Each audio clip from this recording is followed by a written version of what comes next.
Ito, magluluto na naman ako, guys. Meron na akong ganito noon, pero yan ay crushed carrots and potato.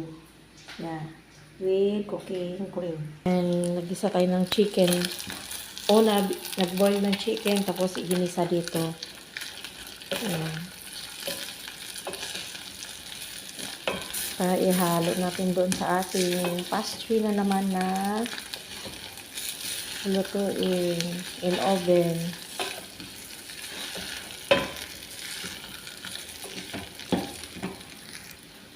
Tapos isote, guys, may mga black pepper, mga powder na gusto nyo, lagyan ng paprika, as you like, lagyan natin ng cream. Ayan, cooking cream. Para maging yummy.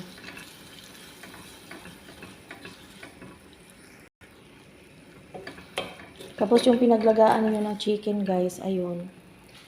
Chicken broth. Yung ako lang talagang gumagawa. Yan.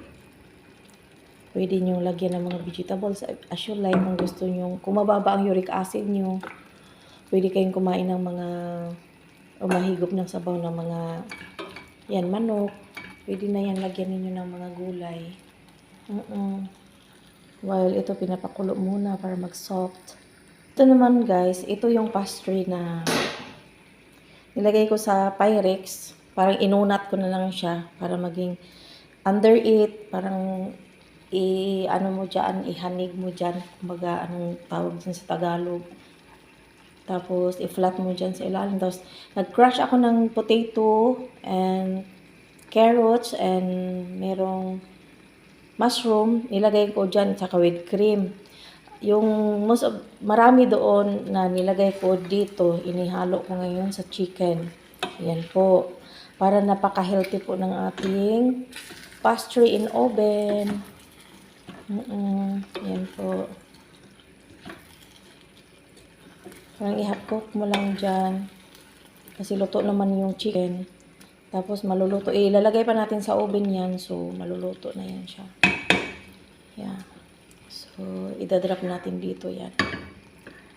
Or, lagyan muna natin ng another cream para marami siyang ganap. Parang may sabaw-sabaw siya para maluto.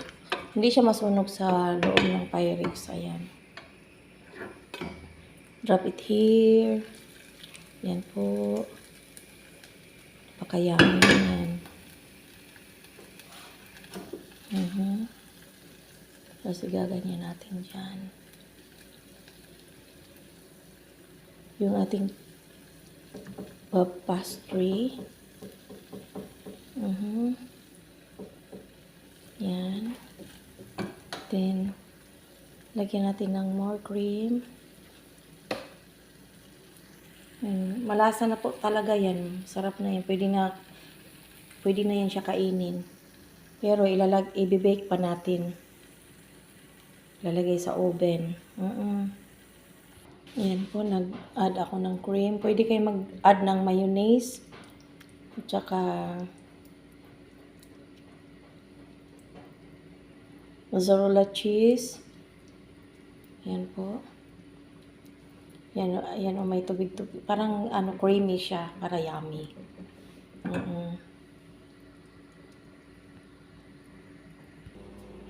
Yan po, guys, nagbukas na tayo ng oven para maging hot na, maging mainit na yun. Tapos meron tayong mozzarella cheese, guys. Yan po. Nilagay natin dito. Yan po. Para maging yummy. Delicious. So,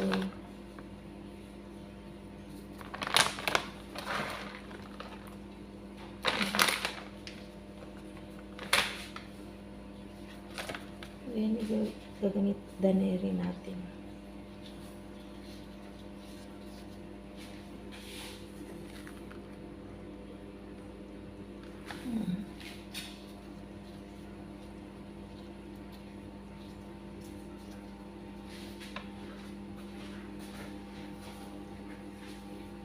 Meron tayong extra dito. I-cover natin dyan.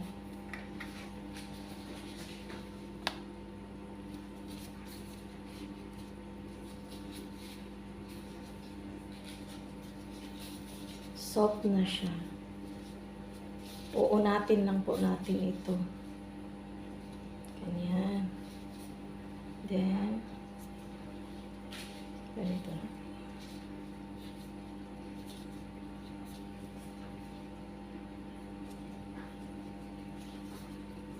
Ito. Yan, nakita nyo yung mga sauce na sa mga gilid-gilid. Yeah. Ganyan lang siya.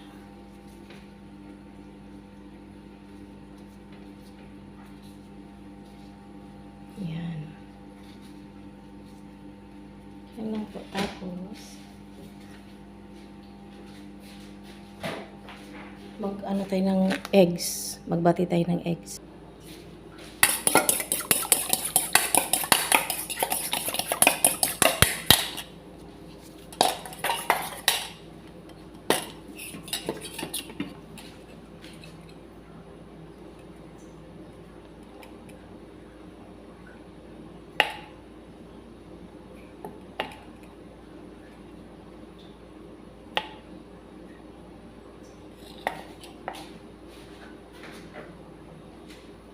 Iyan natin ng design para nice one.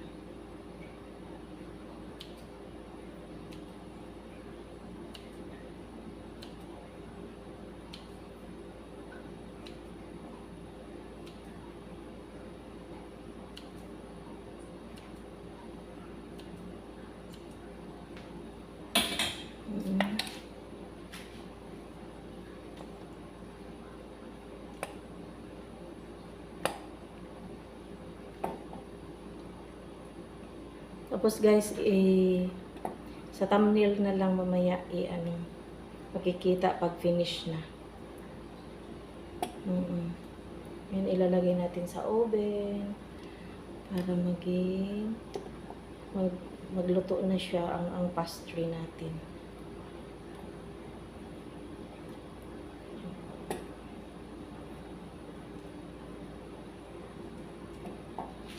Ilalagay natin ang sesame seed para maganda.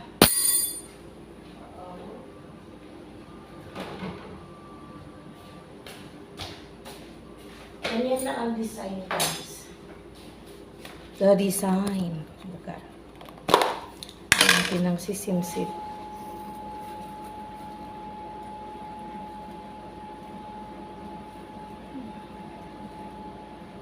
Okay. Ready to cook.